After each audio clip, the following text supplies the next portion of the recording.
Good morning Deere students. आज हम lesson number 3 शाल उसकी रिवीजन करने वाले हैं। इस लेसन के रायटर हैं रा ग जाधव। या पाठाचे लेखक आहेत रा ग जाधव आणि या पाठावर आधारित 2 वीडियोज़ मैं अपलोड करने वाली हूँ। दोनों वीडियोज़ रिवीजन के दो वीडियोज़ आते, दोनों वीडियोज़ आपको अच्छी तरह से देखने हैं और पढ़ाई करनी आहे। तो या पाठाबद्दल थोडक्यात मी ह्या व्हिडिओमध्ये हा पाठ मी तुम्हाला थोडक्यात स्पष्ट करणार आहे। ओके, सो पाठाचा परिचय कि शाल, जो शॉल जिसे हम बोलते, हाँ, जब ठंडी लगती तो हम शॉल लेते, लेकिन शॉल ये किसी भी कार्यक्रम सभा सम्मेलन में जो मान्यवर गेस्ट रहते हैं, रिस्पेक्टेड जो चीफ गेस्ट वगैरह रहते हैं, उनको वो रिस्पेक्ट दिखाने के लिए उनको शॉल देते हैं। तो उसी शॉल से रिलेटेड लेखक रा ग जाधव ने ये लेसन लिखा है। तो पाठाचा परिचय हम लोग देखते हैं। पहिले, शाल हे अंगावर पांघरण्यासाठी असलेले वस्त्र आहे। हां, वस्त्र म्हणजे कपडा आहे। ते एक सन्मान चिन्ह ही आहे, सन्मानाचं चिन्ह, रिस्पेक्ट का वो एक सिम्बॉल है।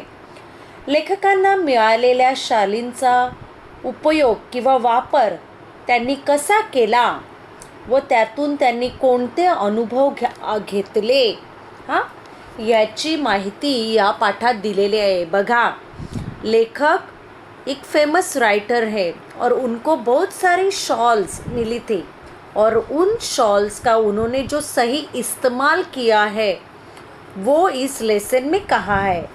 ओके, तर वस्तूंच्या संदर्भातील आठवणींचे काय मोल असते याचे सखोल चिंतन या पाठात आपल्याला करून देण्यात आलेले आहे। चलो फिर हम लोग देखते।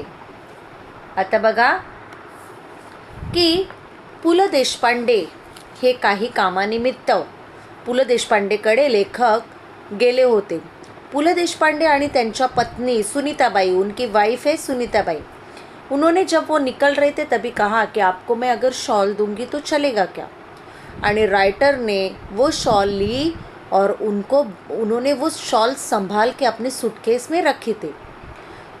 कुछ समय बाद जब राइटर वाई एक जगह का नाम है जो सातारा में आता है, तो वहाँ पे वो कुछ काम कर रहे थे, अपना राइटिंग का, विश्वकोश का वो काम कर रहे थे। जब उन्होंने अपनी खिड़की में से देखा कि एक औरत मच्छी पकड़ रही थी, फिशिंग कर रही थी, और उसका बेटा, उसका छोटा बच्चा वो ठंडी की वजह से जोर जोर से रो रहा था।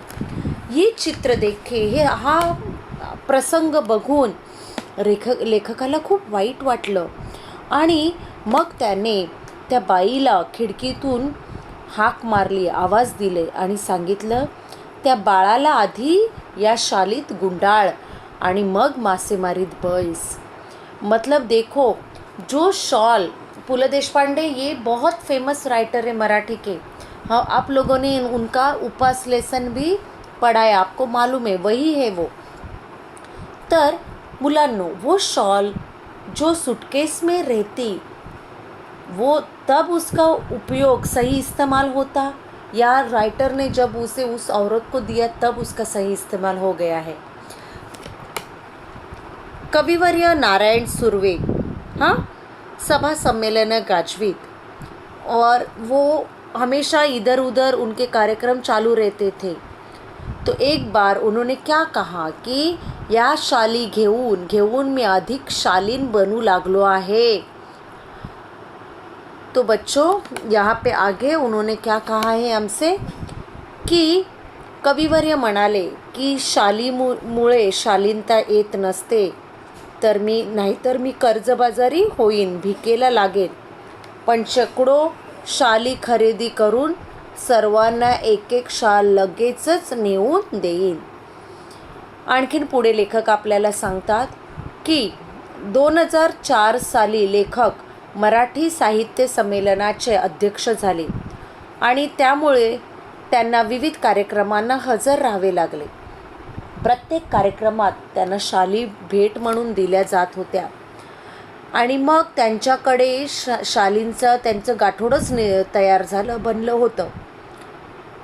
त्यांनी त्यांच्या छोट्याशा खोलीत त्या सांभाळून ठेवणे कठीण होऊन गेलं होतं.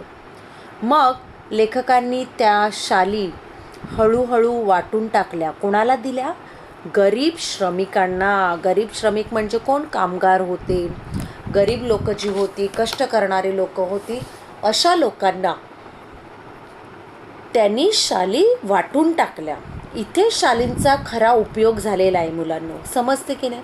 म्हणजे त्या सांभाळून ठेवण्यापेक्षा जर एखाद्याला त्याची गरज असेल, एखादा अडलेला असेल, नडलेला असेल, जिसको सही ज़रूरत है, उस सही ज़रूरतमंद को उसका यूज़ करने को दिया.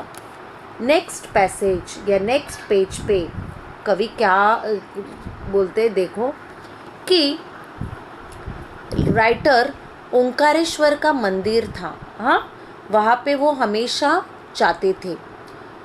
एक दिन ठंडी के दिन वो गए थे और वहाँ पे एक भिक्षेकरी मतलब भीक मागणारा, अ बेगर, हां. तर तिथे गेल्यानंतर भिक्षेकरी कट्ट्याला लागूनच चिरगुटे टाकून, चिरगुटे मतलब जो चिंध्या जैसे बोलते हैं कि जो फटा हुआ कपड़ा ऐसे डाल के वो सोया था. दूसऱ्या दिवशी मी 2 शाली घेऊन, मतलब राइटर ने वो देखा कि ये भिखारी जिसके पास सोने के लिए कपड़ा भी नहीं है, वो फटे हुए कपड़े के ऊपर सोया है.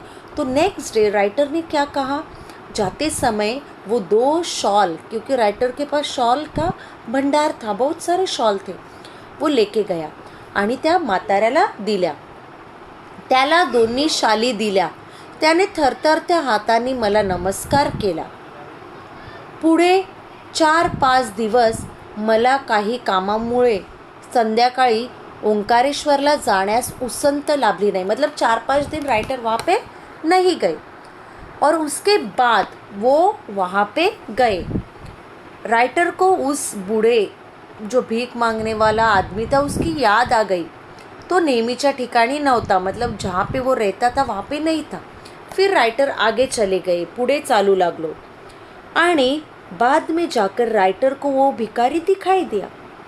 राइटर ने जाके देखा कि उसके अंगा खाली व अंगावर, मतलब उसने नीचे वही फटा हुआ कपड़ा और उसके अपने शरीर के ऊपर फटा हुआ दूसरा कपड़ा लिया था.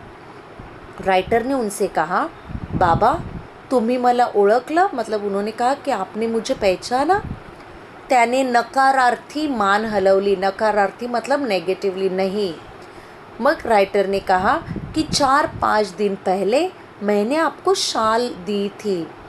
फिर वो इंसान बोला हाथ जोड़ के, हाँ, कि ये भला माणसा, मतलब ये अच्छे इंसान, तू लई मोठा, तू बहुत बड़ा है. म्यासनी शाली दिल्या मुझे. म्यासने, देखो ये जो लैंग्वेज है ये बोली भाषा है, ये अशुद्ध मराठी लैंग्वेज है, लोकल लैंग्वेज है. तो उन्होंने क्या कहा है कि म्यासनी मतलब मुझे शाली दिल्या. पण बाबा म्या भिकाऱ्याला शाली कशा शोभतील? देखो मैं एक भिकारी हूँ, मुझे शाल शोभा नहीं देता. शोभेपेक्षा पोटाची आग लई वाईट. मतलब वो शोभा या वो जो दिखावा है उससे बढ़कर मेरे पेट की आग वो बहुत बड़ी है. मी शाली इकल्या, मैंने वो शॉल बेच दी. वो 2-3 दिवस पोटभर जेवून घेतली. देखो मतलब जो राइटर ने शॉल उस भिखारी को दी थी, वो शॉल उन्होंने क्या किया, बेच दी. आमचं हे असलं बिकट जीणं, बिकट मतलब कठीण, डिफ़िकल्ट लाईफ आहे हमारी, तुझं लई उपकार आहेत माझ्यावर. मतलब क्या कि आपके बहुत एहसान है मेरे ऊपर. शालीची शोभा आणि पोटाची आग आणि अन्नाची ऊब. देखो राइटर को कितना बड़ा लेसन मिला था इस इंसिडेंट से, इस अनुभव से. और वो क्या कहते हैं देखो आगे, भुकेल्यास अन्न द्यावे. जो जो भूखे हैं उनको अन्न देने का, उनको खाने की चीज़ देने की. तहानलेल्यास पाणी द्यावे, जो प्यासे हैं उनको पानी देने का. आणि हेही जमले नाही और ये भी नहीं जमा तर अभाग्यांना मतलब जो अनलक्की पीपल है सन्मानाच्या शाली तरी द्याव्यात. देखो, अगर आप खाना नहीं दे सकते, पानी नहीं दे सकते, तो जो गरीब लोग हैं, अभागी मतलब जो गरीब लोग हैं, उनको एटलीस्ट आपके पास शॉल रहेगी तो वो शॉल दे दो. बच्चों, मुझे आशा है कि आपको ये लेसन अच्छी तरह से समझ में आया होगा. एक बार हम लोगों ने और इसे रिवाइज किया. Thank you.